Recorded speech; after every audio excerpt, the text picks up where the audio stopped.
Hello, my name is Bob. I'm 20 years old and I'm a kleptomaniac. Have you ever had a case when you really messed up and have not been punished for it? It happened to me once when I was a kid. My friend and I went to the store to buy new packs of stickers. It was back in the times when kids were collecting stickers and comic books. So I paid for exactly 4 packets of stickers, and the salesman gave me a box full of stickers so I could pick any one. Why did I come up with the idea? What if I take 5 packs instead of 4? And I took 5. I took 5 packets of stickers and I put them in my pockets, and both the salesman and my friend didn't keep an eye on me. And then, as we were leaving the store, the salesman stopped us and said, "Bob, you should have forgotten something." I immediately thought he saw the stickers I stole, but he smiled and said, "You forgot to take the change. Have a good day." We walked out of the store, and I'll never forget this feeling. My heart was pounding, and I really enjoyed not being caught. Anyway, no one noticed that I took something I shouldn't have. From that moment on, I lost control and I couldn't stop. I've been stealing all the time and everywhere, everything that wasn't nailed down, even if I didn't need it at all. Once, an old lady in a cafeteria asked the waiter for a glass of water to wash her false jaw there. And what do you think? She should have just let it go for 1 second when I instantly stole her denture. I don't know why I needed it. I guess I just wanted to steal it. I put it with the rest of the trophies. I had a special secret trunk for it that I kept in my room. After school, I would often open my trunk and look at my trophies. I would pick up each of them and remember all these different cases. For example, my classmate Henry's certificate for his excellent performance. He's been working hard all of the year and really hitting the books. I remember his shining eyes when the school director presented certificate of appreciation to Henry. He carried it everywhere until he finally left it in the maths classroom, and there I stole it. I was not very good at my studies, but still I would like to have such a certificate too. So what about Henry? He's gonna make a million more of such certificates. Soon, other things began to disappear from the school. Sports equipment, school medals, textbooks, anything that wasn't nailed down. Once I even stole a candy from my neighbor. He only took a couple of bites from it. I stole from everyone at home too. Grandma couldn't find her earrings. My dad kept finding his keys in different places. My mom couldn't remember where she put her medical pills. My brother couldn't find his plastic soldier's toys. It felt like we had a Bermuda Triangle at home. My grandmother said we got a ghost at home. We always had scandals at home because things just kept missing. But no one's ever thought of me. I was a sweet and good boy, a true angel, and always got away with it. I felt like a superhero. I can take anything and won't be punished. It went on for quite a while until my kleptomania reached a new level. I was so good at this, I even stole props from an illusionist at the circus once. Our teacher took our class to a magic show at the circus, and I was volunteering to help on the stage. Then I found a secret way backstage, and while the wizard was making his abracadabra, I stole a whole bunch of props from him, and then I walked on the stage and was standing behind the magician, and my whole class was laughing.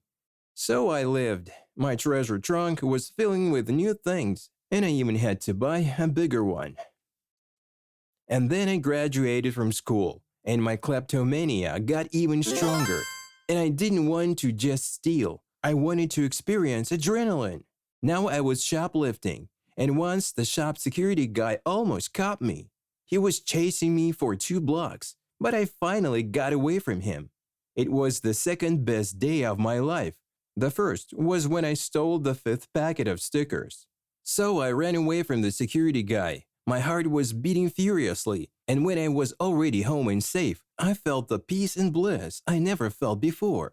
I even threw away the shirt that I stole. Since then, it wasn't the thing that mattered to me. It was the fact that it was stolen, and I love to walk on a razor edge. I've never been caught, but I think the store managers knew that I was stealing, but they had no proof. I always stole in blind shopping areas where there were no video cameras. However, when they finally posted my photos in every supermarket in the city, I had to develop a more sophisticated approach to keep on stealing. For example, I did it in a hospital. I sprained my leg on purpose, and they took me to the hospital. That's where I stole everything that wasn't nailed down. Eventually, the staff became suspicious, and I was kicked out by hospital security. Then I came up with another elaborate scheme. I bought a professional technician uniform on the internet. The postman delivered it to my address. And by the way, I robbed him too. Then I put on this uniform and went out at night and cut the telephone wires in my neighborhood. And the next morning, I would knock on my neighbors' doors, pretending to be a telephone company employee. And then I said there were some technical problems with the phone line, and that I came to fix it up and check the phone. I was wearing dark glasses and a fake mustache. I then pretended to check the phones. The owner offered me tea. I said yes. While he was gone, I carried away everything that wasn't nailed down. Once I got caught, yeah. It happens when you're a kleptomaniac. You let your guard down and then they take you to the police station. It happened when the phone company real technician came in while I was on the call, and I got caught red-handed. But since I had no prior criminal records and I had a perfect biography, I made such an innocent angel's face that the investigator released me on bail. When I finally was let free and released, I found myself holding the police officer's wallet.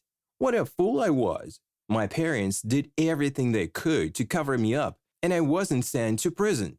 But I had to stay under home arrest and visit the social curator on a regular basis. I was put on a probation. But even so, I managed to steal newspapers and garden gnomes from my neighbors. One day, I almost got caught doing it, and I got a solid shot of salt from my neighbor's gun. It was the home of our local judge, the one who sentenced me to 6 months home arrest. I'm glad he didn't see my face then. After this incident, I got an obsession that I really want to steal from the judge. But how to do that? He'll probably be ready to catch me. And then I saw our pet, our cat Jimmy. I got this crazy idea to train a cat, put a camera on its back, and use a cat to rob the judge. Fortunately, I was under home arrest and I had a lot of free time. First, I took my grandmother's earrings, the ones I stole many years ago. They were made of pure gold, so I soaked them in valerian and let the cat smell it. Then I hid them in a secret place, but the cat found them in no time. After that, I gave the cat a treat, his favorite food. Then I tried the same thing with my father's personal items, and the cat brought me his car keys and his gold cufflinks. So I tried this pattern a lot of times, just one by one. And finally, the cat realized that it was rewarded for very specific things, and it brought me the things I wanted most. Finally, the day came when I decided to carry out my long-planned evil plan. I put a portable camera on the cat's back, and I used a laser pointer to get the cat to the judge's house. What happened next was a pure delight. The cat brought a gold chain from the judge's house, and as a reward, I gave the cat a very generous portion of its favorite valerian water. After I removed the camera from its back and watched the video, I was even more inspired. The video captured the judge who looked upset as he could not find the gold chain he had just put on the coffee table. Next time, the cat brought me a judge's Rolex watch. It then brought a lot of things, even the judge's wig and his court hammer, as all the gold items were already gone by then. A few days passed, and I noticed a police patrol car on duty outside the judge's house. The next day, I took the camera off the cat and I looked at the tape. And it turns out that the cat not only stole the judge's car keys, but also stole the cops' keys to their police car, and it also stole a cheese sandwich from the kitchen. I don't remember how long it's been going on, but one day, the cat finally gets caught. It used to carry stolen stuff so often and got a treat for it every time that it soon got fat, and one day, it just got stuck inside the judge's fence. The cops took a camera off the cat's back and very quickly figured out who was the pet's owner. They found all the stolen things in my house. I was facing jail, and the cat was about to be sent out to a cattery. But after a long court trial, it was finally decided that all my thefts were part of my medical illness. My dad had to pay a lot of money to our lawyer to get me out of jail. The court decision demanded that I have to attend regular sessions with a professional psychologist. And additionally, they demanded that I move to another state. These were the final terms that the judge agreed this case to be settled. That's exactly what happened next. I moved from Los Angeles to Miami. I'm doing regular sessions with a psychologist now, and it helped, but not that much. I continue stealing, but not with my own hands. Now I bought a drone with a camera. I edit a mechanical paw on it, and I steal things with a drone. By the way, my cat has lost weight, and it's still stealing things as usual. And as for me, if I get caught this time, I would get in jail for sure. I do want to stop stealing, but I just cannot stop doing it. I don't know what to do. What would you advise me to do in this situation? Write your ideas and thoughts in the comments. And if you liked this video, subscribe and like.